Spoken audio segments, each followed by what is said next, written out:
In this video, I'm going to talk about how you can stop struggling against your opponent, how you can stop fighting force against force. Beginners have this problem, and I'm going to give you the details as to what it means to struggle and what it means to not. Don't miss out on another lesson. Subscribe to the Adam Willis channel. What does it mean to struggle? It basically means that you're fighting against force. It means that you're not going directly to the center. People don't understand what this is at first. I have a saying, no mush, no push. In between mush and push is structure. Mushing would be if someone makes contact with your arm and you cave in a little bit. Well, as soon as somebody feels that, what's going to happen is they're going to push. Okay, so why? Because they don't want to mush. All right, so a lack of structure makes you want to push. Now, what is structure? Structure is short for skeletal structure. Skeletal structure. So it's how you stack your bones. Stacking your bones in a certain way to make your arm connected to your torso, and your torso connected to your legs, and your legs then connected to the ground. We're trying to harness the power of the ground. The ground has the most power in it. So even though we don't really launch ourselves off the ground like some martial arts may do, we are still using the ground, and in fact, we have a more consistent use of the ground than a lot of martial arts do. Whereas other martial arts use the ground to launch off of, what we do is we use the ground in order to constantly connect to. So at the moment of contact, how connected are we with the ground? So then we can use that solidity into them. So when they're getting hit, it's very similar to them falling straight in onto the ground with their force. And that's how hard it can be. It's not a matter of how much we throw into it. Now back to exactly what it means to struggle. Struggling means that there's a couple different definitions, but one specific definition of struggling means you're going directly into someone else's force. Force against force. Head to head. And Wing Chun never, ever, ever goes head to head. If for some reason you're feeling them go into you and you're going right into them and you're just stuck there, that is the definition of struggling. You'll feel it. You'll feel it in the contact point, wherever that contact point may be, whether it's in your hands, your arm, your elbow, whatever, you'll feel that force against force. That contact point should actually feel somewhat soft. Even though there's pressure there, it should feel somewhat soft. And we use the analogy of sliding along different things because that displaces. So another way to struggle is to have outward type energy or downward or upward type energy, things that are not going directly into their center. So if you're trying to do these different things like that, that's a struggling thing, and that's not what we'd want to do. You know, other martial arts may clash that way with blocks and things like that, but we're never looking to clash. We're never looking to go into things. Wing Chun doesn't struggle against someone else. It doesn't go here, doesn't go there, doesn't do all these different things. It goes to an insubstantial spot. So listen to this. Here's an important part of not struggling.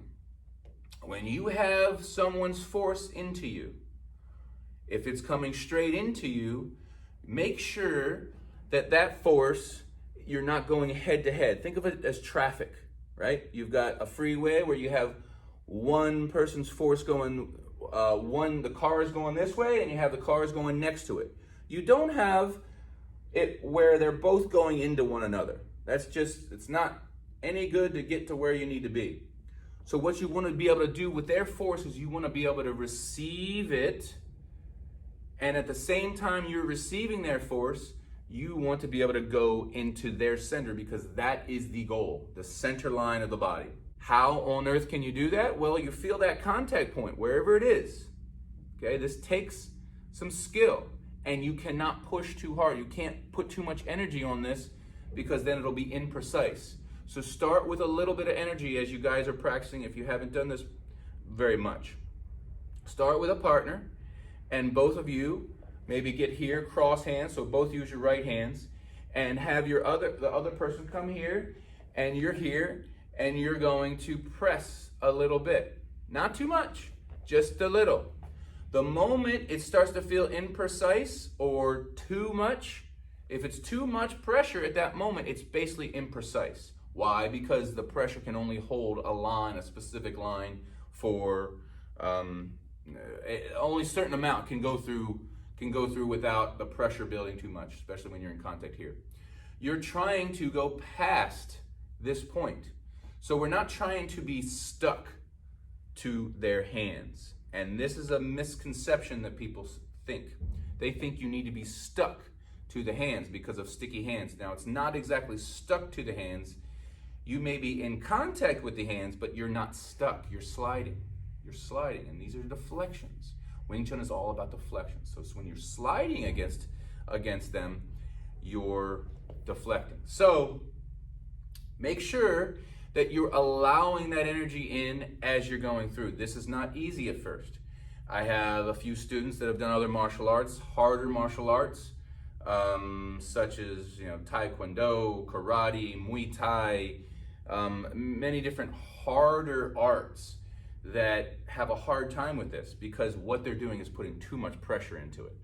And that is just imprecise because they're used to blocking and trying to power things, and for me that's just too much. So as we're going, put a little pressure in there. Now what I want you both to try to do is not have it build into this specific area. You want to go past that area, and you want to allow their pressure to actually go into your body some. Now, how is that possible? How is it possible that when you're here, you can allow pressure past this and then your own pressure past that point? It takes some concentration. You have to be in a good position with your structure. You have to have your bones stacked in a certain way. Otherwise, you're going to use struggling muscles. The struggling muscles are generally the trapezius. The front delts are big struggling muscles. You want to be in your glutes and your lats. Those are your two largest Wing Chun muscles that we're trying to use. So engage them. As you're here, feel yourself going through another line than that point. So if that point is right here, feel yourself going right next to it. This is also called yin and yang. Feel the yang, or the substantial pressure of them, and find another line right next to it without forcing it there. Again, this is very difficult at first, but try your best. Find that other line right next to it. Then at the same time, allow their pressure to come through your bones and into the ground. So you're allowing that pressure to go through, not fighting against it. This is a lot of information, especially if you're a beginner, and it's not easy. Wing Chun, good Wing Chun is not easy. So feel free to ask me questions below. And if you haven't subscribed to my channel, please do so now. I'll be putting some more videos out shortly. All right, thank you. Introducing my Wing Chun distance learning program at wingchunlessons.com. Designed to help those with a sincere interest to learn Wing Chun at home. Not everyone has access to a Wing Chun school or local instructor where they live. This Wing Chun home training program also gives you a chance to become certified and recognized under the Dragon Institute ranking system, which is a necessary first step for those who wish to become certified Wing Chun instructors. Read more at wingchunlessons.com.